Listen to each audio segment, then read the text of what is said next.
Most people in here are natural SEO people, or at least familiar with it, so I don't have to explain click-through and stuff. Or is that accurate? Let me, so we don't embarrass people. How many people are SEOs or know enough about that I don't have to do an explanation of it?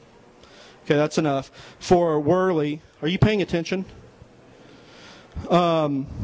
Basically, what we're looking to do, part of the process here is traditional PR, which is creating buzz. And that is getting people's attention, getting it fast, and getting them to notice you. But at the same time, we're doing things that are going to help us with natural SEO, because we want to do short-term planning and long-term planning.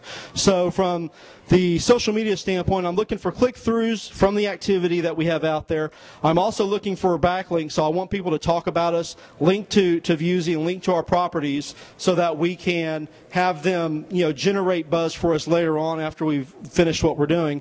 And then we want to, if we can, we want to try to define some anchor text, which in this situation really isn't a huge deal, because out of the top 10 things that top 10 words that people use to search us on, 8 of them are Viewsy or some version of misspelling Viewsy or Viewsy.com or Viewsy search engine, stuff like that.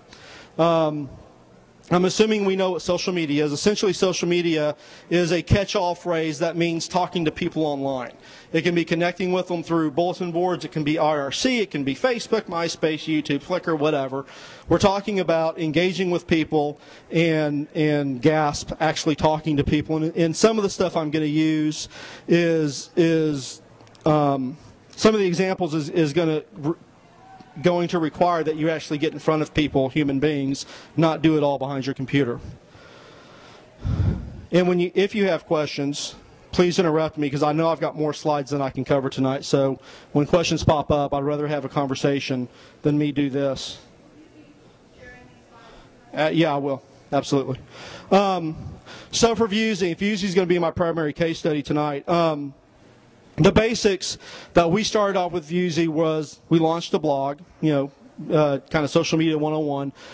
We created a Twitter account. We went and launched a website called Viewsy TV, which this is just a screenshot of it, but I'll show you an example of one of the videos off of it. And then we had a YouTube channel. YouTube channel came much later. Yes.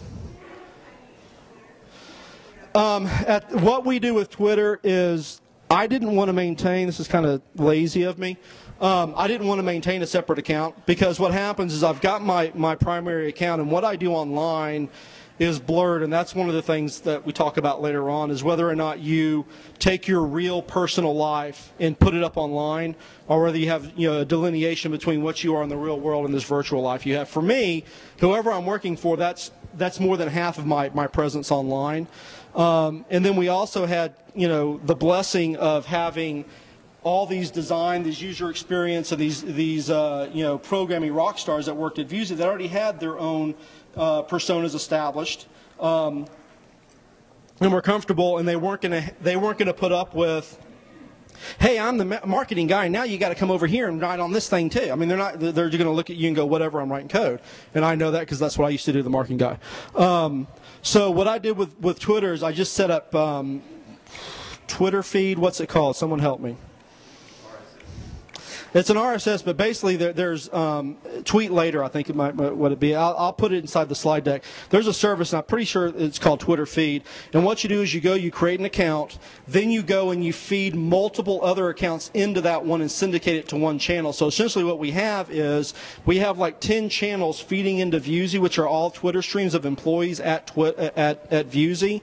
And then when someone goes and responds back, I've got TwitDeck sitting on a machine in my office, and I've got one search term for @Viewsy. So anytime someone doesn't understand what's happening there and they comment directly to the Viewsy account, I can jump on there and answer them back. So if you go into my office, and if you check my Flickr account, you'll see a bunch of pictures I have of our office and what I'm doing in social media. One of the pictures you see of a desk, I've got like 6 monitors. And most of those monitors are just one web page that sits there and refreshes itself to give me, what's happening on comments on blogs, what's happening on Twitter, things like that. I do image searches. So if people are posting stuff up on 12 different photo sharing sites and they're grabbing screenshots and tagging on Viewsy, I can jump over there and say, comment on it. Because for me, my primary role literally about 30% of the time I spend for Viewsy is on Twitter by itself, and the rest of the time I'm just out there looking on the internet for people commenting about us. So either I can answer questions, concerns they may have, or just say, hey, thanks for checking us out. I mean, that's literally all I do for a living. So I'll put some more details in the slide deck that you guys can download. I lost something. Here we go. So this is actually the thing we do with Viewsy TV. Now, if you go to Viewsy.tv, what this is our own Flash player where we go and we upload videos. Now, we deploy the videos in other places also. But Viewsy TV allows us to go and create our own experience. We get about 2,500 visitors a day on this, and not only are this is what Viewsy videos are, but I go to 5 or 6 events a month, and I'll do interviews with people in search or in marketing or social media and stuff like that. So you can come up here and see like Chris Brogan and have an interview with Chris Brogan or Chris Perla from Locker Gnome or Robert Scoble or something like that. So this is. The first reason why we put Viewsy up here was more of we've got to educate people on what the product is, because if we come in and we tell people we're a search engine, they come to the site and do a search, and the first thing that happens is they're kind of flabbergasted, because instead of giving them back search results, we present them with this view. And people don't know what to do with the view, so we've got this 2-minute video that's kind of this is how you use us. Let me see if we can hear it.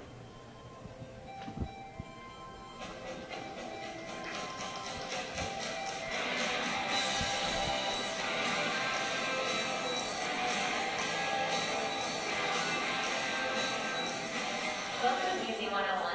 I'm going to take a minute and show you how Viewsy works and how it's different from other search engines we've used. The big search engines are great, but sometimes they just give you too many results with too much noise, and it's a bit boring. Searching for a fancy new dress? Do you really want a list of 1 million links, or do you want to see the possibility? Let's take a look at a new way to experience search. One that's much more about user experience than about something millions of results on you. Viewsy is a new way to experience search. It gives you results from the big search engines like Google and Yahoo, but also pulls in great links from more specialized sources like Amazon and Flickr. And instead of giving you one big list, Viewsy organizes your results into this whole new way that makes it easier to find things and more fun to use. Here's how it works. Start by typing in something like YouTube.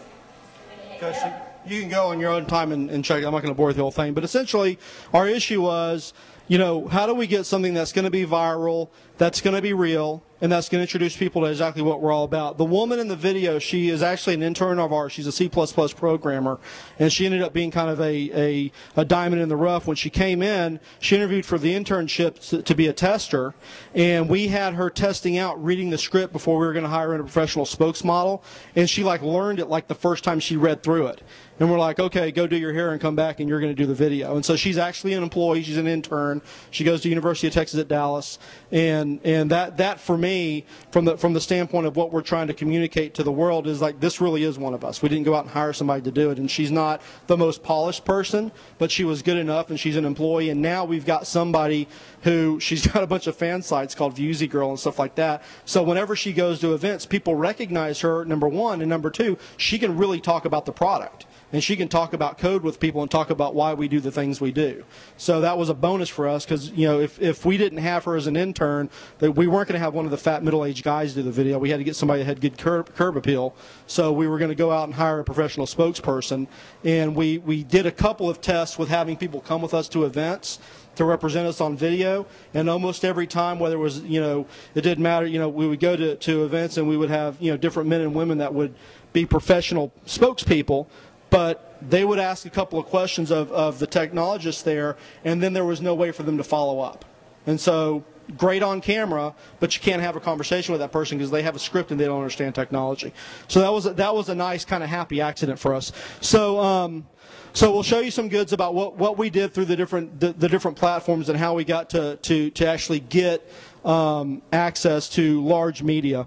Chris Perillo runs the Gnome Dex conference up in Seattle. He's been involved in traditional and social media pretty much his whole life. He started off as a tech TV host, back in the mid-'90s. And now, essentially, he runs a website called live.perillo.com. This is all he does for a living, and he's a live caster. He streams his life on the web 24 hours a day. He does demos for people, but he's got great reach on his website. He had enough reach that CNN has him do a video review once a week. When we introduced him to Vusey through Twitter, and I'd been